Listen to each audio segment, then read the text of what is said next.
Hello दोस्तों, आप सभी का स्वागत है आपके अपने YouTube channel study with Ravi पर। दोस्तों, इस क्लास में हम उत्तराखंड आर्थिक सर्वेक्षण 2024-25 से संबंधित महत्वपूर्ण प्रश्न का रिवीजन करने जा रहे हैं। दोस्तों, इस क्लास में हर एक प्रश्न आपका इम्पोर्टेंट और सिलेक्टेड है। उत्तराखंड में जो भी दोस्तों आने वाले दिनों में यूके SSS और यूके PSC के एग्ज़ाम होने हैं, उन सभी के लिए दोस्तों यह क्लास इम्पोर्टेंट रहने वाली है। अगर आपका आने वाले दिनों में कोई भी एग्ज़ाम है तो दोस्तों प्लीज़ आप इस क्लास को लास्ट तक ज़रूर देखिएगा, जिससे दोस्तों आपको एग्ज़ाम में हेल्प मिल सके। तो चलिएगा शुरू कर लेते हैं आज की अपनी इस क्लास को, जिसका पहला प्रश्न रहेगा। बताना है फ्रेंड्स कि वित्त वर्ष 2024-25 में कुल कितना बजट पेश किया गया। राइट आंसर रहेगा ऑप्शन बी 89,230.07 करोड़। ठीक है, तो 79,230.07 करोड़ रुपए का बजट पेश किया गया था दोस्तों 2024-25 में। ठीक है, और पिछली बार जो पेश किया गया था तो वह दोस्तों 77,407.08 करोड़ रुपए का पेश किया गया था। अगला प्रश्न है हमारा, वित्तीय वर्ष 2024-25 के बजट में पिछले वर्ष की तुलना में कितने प्रतिशत की वृद्धि की गई है। तो यह दोस्तों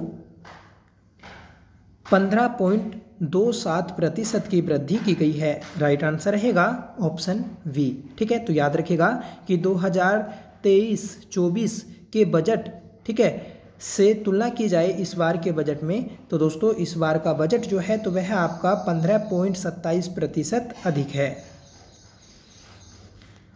अगला प्रश्न है हमारा, उत्तराखंड बजट 2024-25 किसके द्वारा पेश किया गया। तो फ्रेंड्स, उत्तराखंड बजट 2024-25 जो पेश किया गया तो वह प्रेमचंद्र अग्रवाल के द्वारा पेश किया गया था। ठीक है, मतलब कह सकते हैं हम कि वर्तमान में उत्तराखंड के जो वित्त मंत्री हैं तो वह दोस्तों प्रेमचंद्र अग्रवाल हैं। अगला प्रश्न है हमारा, उत्तराखंड बजट 2024-25 में जेंडर बजट कितना प्रस्तुत किया गया। जेंडर बजट दोस्तों इम्पोर्टेंट है, तो जेंडर बजट 2024-25 में जो पेश किया गया तो वह दोस्तों पेश किया गया है 14,538.05 करोड़ रुपए। ठीक है, तो राइट आंसर रहेगा ऑप्शन वी। ठीक है, जबकि पिछले साल जो पेश किया गया था जेंडर बजट तो वह 13,920.12 करोड़ रुपए का पेश किया गया था। अगला प्रश्न है कि राज्य में पहली बार जेंडर बजट कब पेश किया गया। तो जो जेंडर बजट है दोस्तों तो इसे जो शामिल किया गया था बजट में तो वह 2007-08 के बजट में शामिल किया गया था। तो राइट आंसर रहेगा ऑप्शन वी। अगला प्रश्न है, उत्तराखंड बजट 2024-25 के उद्देश्य त्रिवेणी बजट के आधार स्तंभ क्या हैं। तो 2024-25 के उद्देश्य त्रिवेणी बजट के आधार स्तंभ है दोस्तों उन्नत उत्तराखंड, सुशासित उत्तराखंड, क्षमतावान उत्तराखंड। तो राइट आंसर रहेगा उपयुक्त सभी। ठीक है, तो ये जो है दोस्तों त्रिवेणी बजट के आधार स्तंभ हैं। सातवां प्रश्न है दोस्तों, बजट 2024-25 ज्ञान पर आधारित बजट है, ज्ञान का पूर्ण रूप क्या है। तो दोस्तों ज्ञान पर आधारित है 2024-25 का बजट, और इस ज्ञान का पूर्ण रूप है दोस्तों जी से है हमारा गरीब, वाई से युवा, ए से अन्नदाता और एन से नारी शक्ति। तो राइट आंसर रहेगा ऑप्शन ई उपयुक्त सभी। ठीक है, तो ये जो है दोस्तों आपके ज्ञान जो शब्द है इसका विस्तारित रूप है। अगला प्रश्न है, बजट 2024-25 की थीम क्या है। तो 2024-25 की थीम है दोस्तों सबका साथ, सबका विकास के साथ समावेशी और सर्वस्पर्शी विकास। ठीक है, तो राइट आंसर रहेगा ऑप्शन सी। बढ़ते हैं अगले प्रश्न की ओर। बताना है कि बजट 2024-25 के लिए कुल प्राप्तियां कितनी हैं। तो कुल प्राप्तियां कितनी हैं ये हमें बताना है। राइट आंसर रहेगा ऑप्शन सी 88,597.11 करोड़। ठीक है, तो 88,597.11 करोड़ रुपए की कुल प्राप्तियां हैं 2024-25 के बजट के लिए। ठीक है,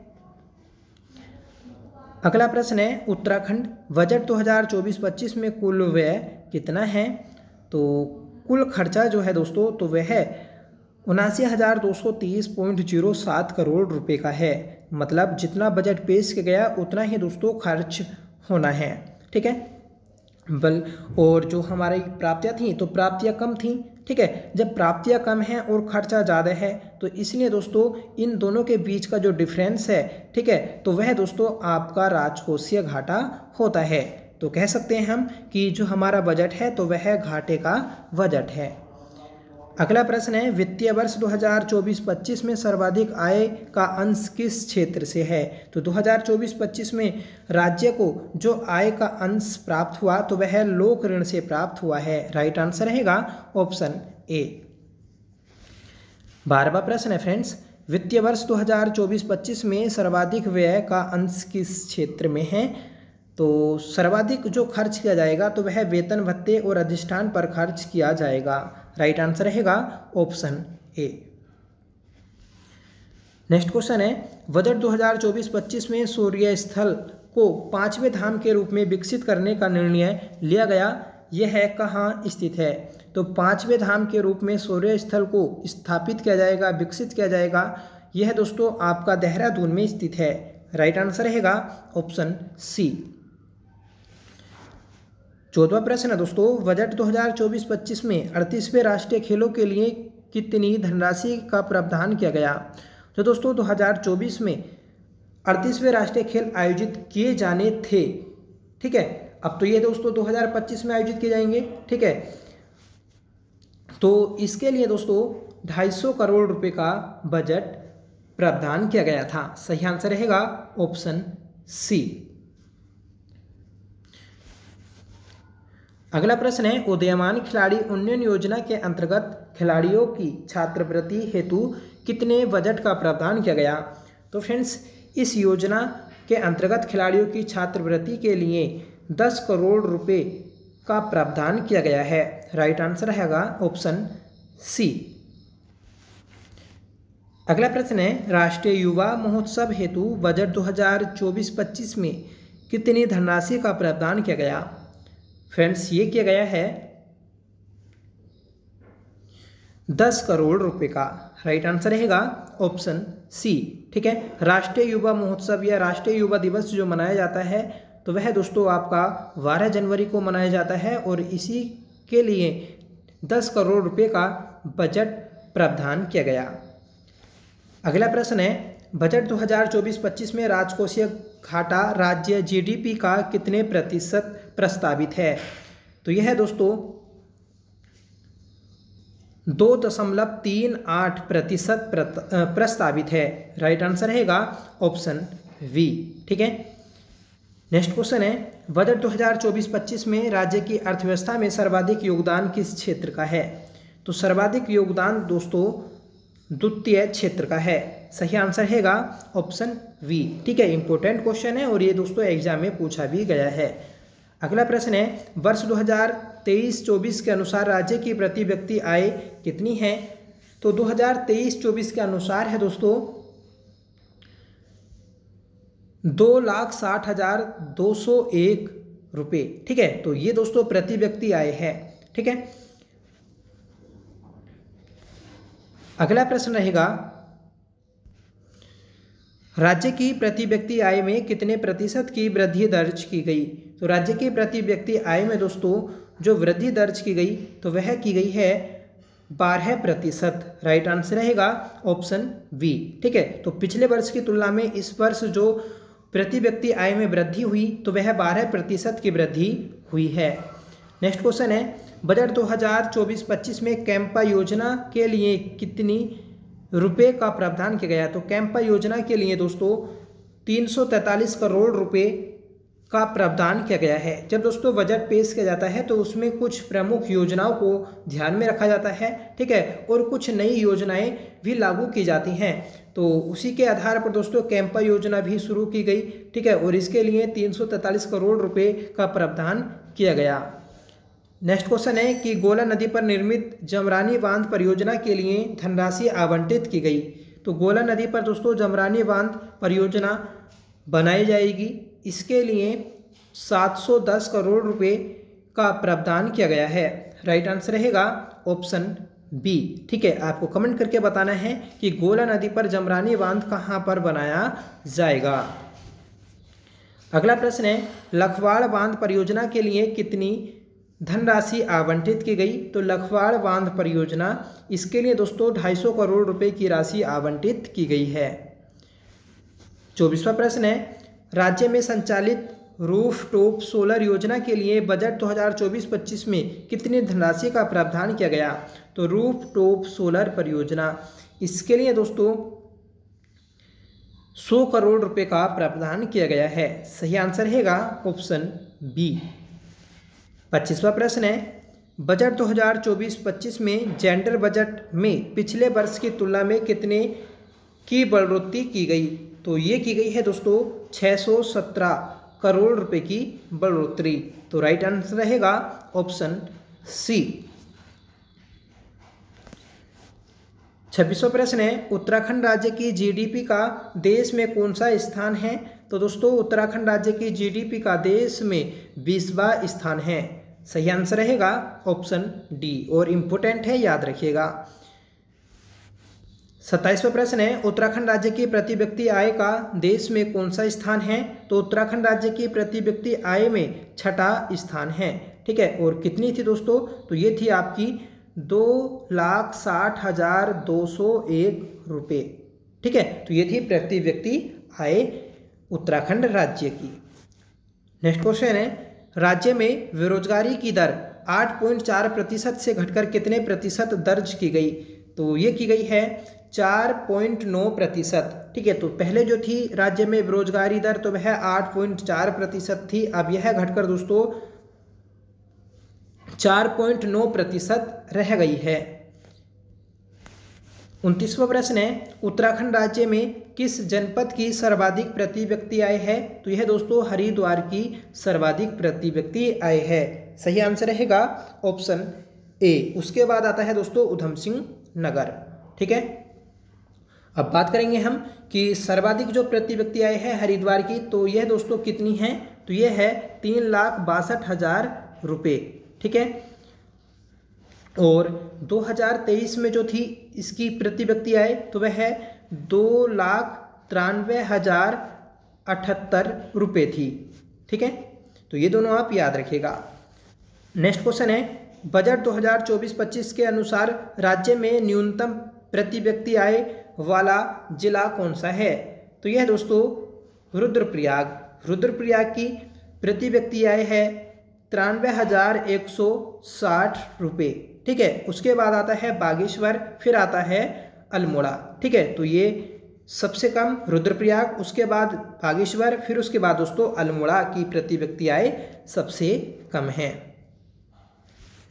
31वां प्रश्न है, बजट 2024-25 के अनुसार राज्य की अर्थव्यवस्था का आकार कितना अनुमानित किया गया?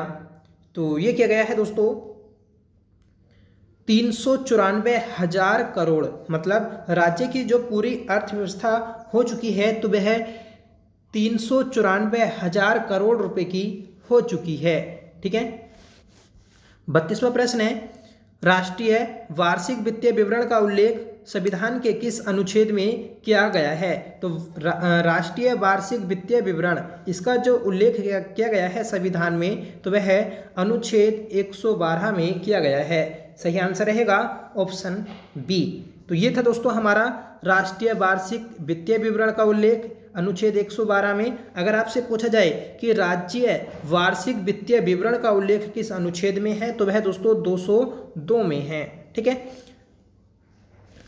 33वां प्रश्न है, मानसखंड मंदिर माला मिशन के अवस्थापना विकास हेतु कितनी धनराशि का प्रावधान किया गया? तो मानसखंड मंदिर माला मिशन के अवस्थापना विकास हेतु दोस्तों प्रावधान किया गया है 50 करोड़ रुपए का। जिस प्रकार से दोस्तों केदारनाथ बद्रीनाथ यात्रा होती है उसी प्रकार अब कुमाऊं मंडल में मानसखंड मंदिर माला मिशन के तहत ठीक है एक यात्रा शुरू की जाएगी। ठीक है, और उस यात्रा के लिए दोस्तों जो राशि का प्रावधान किया गया है तो वह 50 करोड़ रुपए का किया गया है। नेक्स्ट क्वेश्चन है, उत्तराखंड राज्य की विकास दर 2023-24 में कितने प्रतिशत अनुमानित की गई। ठीक है, तो 2023-24 में जो विकास दर रहने वाली है तो वह दोस्तों आपकी 7.58% रहने वाली है। तो याद रखिएगा कि राज्य की विकास दर कितनी रहेगी, 7.58%। अगला प्रश्न है, इलेक्ट्रॉनिक व्हीकल चार्जिंग इंफ्रास्ट्रक्चर निर्माण के लिए कितनी धनराशि का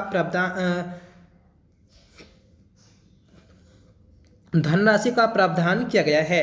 तो ये किया गया है फ्रेंड्स 10 करोड़ रुपए का। राइट आंसर रहेगा ऑप्शन सी। ठीक है, तो देखिएगा जो भी राज्य में तीर्थ यात्रा होती है जैसे केदारनाथ, बद्रीनाथ, ठीक है, गंगोत्री, यमुनोत्री, तो इन यात्रा पर जो लोग इलेक्ट्रॉनिक व्हीकल्स लेकर जाते हैं तो उनके चार्जिंग के लिए जगह जगह पर दोस्तों चार्जिंग स्पॉट लगाए जाएंगे और उन स्पॉट्स को लगाने के लिए दोस्तों 10 करोड़ रुपए का प्रावधान किया गया है 2024-25 के बजट में।